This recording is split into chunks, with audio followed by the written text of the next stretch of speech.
ज्यांच्याकडे नामस्मरण आहे, ज्यांच्याकडे भजन कीर्तन आहे, त्या ठिकाणी भगवंत आणि संतांचा वास असतो. त्यांची वाट पाहतात मध्ये पूजनीय ठरतात.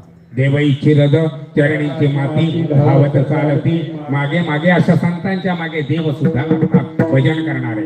म्हणून विष्णुमय जग वैष्णवांचा धर्म भेदा भेद ब्रह्म मंगळ. संत रामदास स्वामी सांगतायत, संत रामदास स्वामी सांगतात, भेटो कधी यर थेर महार चांभार त्याचे जाणावे अंतर या भजन जन